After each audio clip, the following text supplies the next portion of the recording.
ਕੱਲ 2 ਜੂਨ ਸਨ 2024 ਦਿਨ ਇਤਵਾਰ। ਕੱਲ ਮੈਂ ਆਪਣੇ ਮਹਿਮਾਨਖਾਨੇ ਤੇ ਨਹੀਂ ਆਉਣਾ।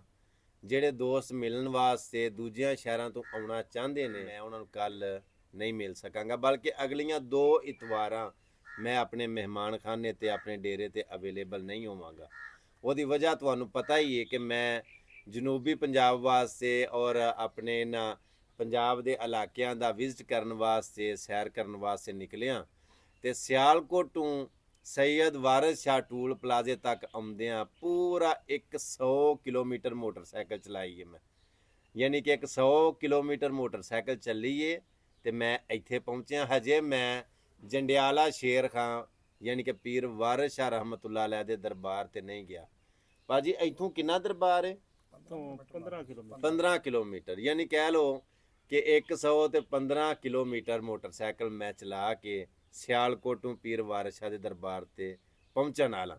ਲੇਕਿਨ ਜਦੋਂ ਇਹ ਵੀਡੀਓ ਅਪਲੋਡ ਹੋਵੇਗੀ ਉਦੋਂ ਮੈਂ ਜਿੱਥੇ ਬਹਿ ਕੇ ਵੀਡੀਓ ਬਣਾਉਣਾ ਪਿਆ ਇੱਥੇ ਨਹੀਂ ਹੋਵਾਂਗਾ। ਇਸ ਪਿੰਡ ਦਾ ਨਾਂ ਹੈ ਚਾਚੋ ਕੇ ਵਿਰਕਾਂ। ਇਹ ਸੈयद ਵਾਰਿਸ ਸ਼ਾਹ ਟੂਲ ਪਲਾਜ਼ੇ ਦੇ ਬਿਲਕੁਲ ਨਾਲ ਹੈ। ਮੇਰੇ ਨਾਲ ਬੈਠੇ ਨੇ ਭਾਈ ਆਸਮ ਵਿਰਕ ਸਾਹਿਬ ਔਰ ਇਹਨਾਂ ਦੇ ਨਾਲ ਸੈਫੁल्ला ਸਾਹਿਬ ਬੈਠੇ ਨੇ ਔਰ ਮੇਰੇ ਨਾਲ ਇਰਫਾਨ ਫਰੀਦ ਸਾਹਿਬ ਬੈਠੇ ਨੇ ਔਰ ਨਾਲ ਭਾਈ ਕਾਸ਼ਫ ਵਿਰਕ ਸਾਹਿਬ ਬੈਠੇ ਨੇ ਔਰ ਭਾਈ ਆਮਰ ਵਿਰਕ ਸਾਹਿਬ ਔਰ ਨਾਲ ਨਿੱਕੇ ਸ਼ੇਰ ਤੇ ਸਿਬਤੇ ਹਸਨ ਬੈਠੇ ਆ। ਅਸੀਂ ਚਾਚੋ ਕੇ ਵਿਰਕਾਂ। ਇਹ ਪਿੱਛੇ ਜਿਹੜਾ ਤੁਹਾਨੂੰ ਸੈਟਅਪ ਨਜ਼ਰ ਆਉਂਦਾ ਪਿਆ ਇਹ ਮਾਸ਼ਾਅੱਲਾ ਭਾਈ ਆਸਮ ਹਰਾਂ ਦਾ, ਕਾਸ਼ਫ ਹਰਾਂ ਦਾ ਅਲਹਮਦੁਲਿਲਾ ਡੇਰਾ। ਇਹਨਾਂ ਦਾ ਇਹੀ ਕਾਰੋਬਾਰ ਮਾਸ਼ਾਅੱਲਾ ਬੜਾ ਵਸੀਹ ਹੈ। ਕਣਕਾਂ ਦੀ ਵਾਢੀ ਆਵੇ ਤਾਂ, ਮੁੰਜੀਆਂ ਦੀ ਵਾਢੀ ਆਵੇ ਤਾਂ ਇਹ ਸੀਜ਼ਨ ਇਹਨਾਂ ਚੰਗਾ ਟੇਕ ਕੇ ਲੱਗਾ ਜੀ। ਅੱਲਾ ਦਾ ਸ਼ੁਕਰ ਹੈ। ਚਲੋ ਉਹ ਤੁਹਾਡਾ ਤੇ ਲੱਗ ਗਿਆ, ਦੂਜਿਆਂ ਨੂੰ ਲੱਗ ਤੇਰੀ ਮਿਲੇ ਨਾ ਮਿਲੇ, ਮੈਨੂੰ 2 ਦਿਨ ਚੋ ਦੇ ਦੂਜਿਆਂ ਦੀ ਵਿਕੇ ਨਾ ਵਿਕੇ, ਤੂੰ ਹਾਂ ਤੇ ਆਪਣਾ ਕੰਮ ਕਰ ਲਿਆ। ਕੀ ਵਾਢੀ ਸੀ ਐਤਕਾ ਵਾਲਾ? ਅਸਾਂ ਵੀ ਆਪਣੀ ਅੰਦਰ ਕਣਕ ਰੱਖੀ ਹੈ ਜੀ ਪਰ ਗਵਰਨਮੈਂਟ ਨੇ ਧੱਕੇ ਨਾਲ ਕਢਾਈ ਹੈ ਕਿ ਅਜੇ ਅੰਦਰ ਹੀ ਪਈ ਜੇ। ਤੇ ਐਤਕਾਂ ਗਵਰਨਮੈਂਟ ਨਹੀਂ ਅੜਪਾਸ ਕਰਦੀ ਵੀ ਚਾਹੀਦਾ ਸੀ ਗਵਰਨਮੈਂਟ ਨੂੰ ਐਤਕਾਂ ਵੀ 6000 ਮੁੱਲ ਲਾ ਕੇ ਧੱਕੇ ਨਾਲ ਲੈ ਗਏ। 6000 8000 7000 ਇਹ ਵਾਢੀ ਚੱਲਦੀ ਰਹੀ ਹੈ। ਜੀ ਠੀਕ ਠੀਕ ਠੀਕ। ਤੇ ਕਿਹੜੇ ਇਲਾਕੇ ਦੇ ਵਿੱਚ ਜਾਂਦੇ ਰਹੇ? ਅਸੀਂ ਪਹਿਲੋਂ ਰਹੀਮ ਯਾਰ ਖਾਂ ਗਏ ਸਜੇ, ਠੀਕ ਹੈ। ਉੱਥੋਂ ਫਿਰ ਆਏ ਲੋਧਰਾਂ ਤੇ ਲੋਧਰਾਂ ਤੋਂ ਆਪਣੇ ਸ਼ੌਕਪੁਰ। ਠੀਕ ਠੀਕ ਠੀਕ ਠੀਕ। ਜਿੰਨੇ ਵੇਖਣ ਵਾਲੇ ਨੇ ਸਾਰਿਆਂ ਨੂੰ ਅੱਲਾਹ ਪਾਕ ਦੀ ਜ਼ਾਤ ਸਲਾਮਤ ਰੱਖੇ। ਜਿਵੇਂ ਜਿਵੇਂ ਮੈਂ ਅੱਗੇ ਨਿਕਲਾਂਗਾ ਇਹ ਤੇ ਨਾਲ ਤੁਹਾਨੂੰ ਅਜੇ ਦੱਸਣਾ ਪਿਆ, ਤਾਰਫ ਕਰਾਉਣਾ ਪਿਆ ਕਿ ਮੈਂ ਆਪਣੇ ਸਫ਼ਰ ਵਾਸਤੇ ਸਿਆਲਕੋਟ ਤੋਂ ਨਿਕਲ ਪਿਆ। ਪਹਿਲਾ ਪੜਾਓ ਇਨਸ਼ਾਅੱਲਾ ਮੇਰਾ सैयद ਵਾਰਿਸ ਸ਼ਾਹ ਰਹਿਮਤੁल्लाह अलैह ਦੇ ਮਜ਼ਾਰਪੁਰ ਅਨਵਾਰ ਤੇ ਹੋਵੇਗਾ।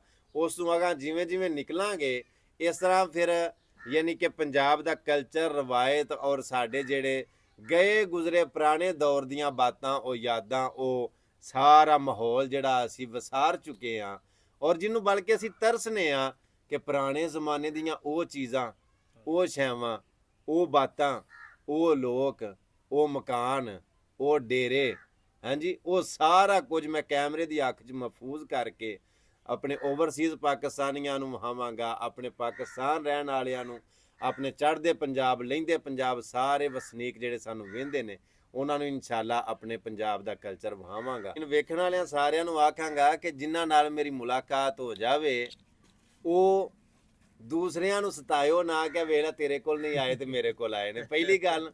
ਦੂਜੀ ਗੱਲ, ਅਗਰ ਕਿਸੇ ਮਜਬੂਰੀ ਦੀ ਵਜ੍ਹਾ ਤੋਂ ਤੁਸੀਂ ਰਾਬਤਾ ਕਰਦੇ ਹੋ ਤੇ ਅਗਰ ਕਿਸੇ ਮਜਬੂਰੀ ਦੀ ਵਜ੍ਹਾ ਤੋਂ ਤੁਹਾਡੇ ਨਾਲ ਮੁਲਾਕਾਤ ਨਹੀਂ ਹੁੰਦੀ ਤੇ ਮੇਰੀ ਉਸ ਮਜਬੂਰੀ ਨੂੰ ਮਗਰੂਰੀ ਨਾ ਸਮਝਿਓ ਕਿ ਉਹ ਮਤਲਬ ਇਸ ਵਾਸਤੇ ਸਾਡੇ ਕੋਲ ਨਹੀਂ ਆਏ ਕਿ ਹੋਰੇ ਕੀ ਵਜ੍ਹਾ ਇਹ ਉਹ। ਸਿਰਫ ਨਾ ਇੱਕ ਟਾਈਮ ਦੀ ਮੈਨੇਜਮੈਂਟ ਔਰ ਆਪਣਾ ਇੱਕ ਜਿਹੜਾ ਮਿਸ਼ਨ ਹੈ, ਇੱਕ ਮਕਸਦ ਹੈ, ਉਹਨੂੰ ਪੂਰਾ ਕਰਨ ਵਾਸਤੇ ਫਸਟ ਪ੍ਰਾਇੋਰਟੀ ਜਿਹੜੀ ਹੈ ਉਹ ਮਤਲਬ ਆਪਣੇ ਮਕਸਦ ਨੂੰ ਹੱਲ ਕਰਨਾ ਔਰ ਆਪਣੇ ਮਕਸਦ ਨੂੰ ਪੂਰਾ ਕਰਨਾ। ਇਹਦੇ ਨਾਲ ਮੈਨੂੰ ਇਜਾਜ਼ਤ ਦਿਓ, ਮਿਲਨੇ ਇੱਕ ਨਵੀਂ ਵੀਡੀਓ ਦੇ ਨਾਲ। ਅੱਲਾਹ ਸੋਹਣੇ ਦਿਵਾਲੇ। ਅਸਲਾਮ ਵਾਲੇਕੁਮ ਵਰਹਿਮਤੁल्लाह।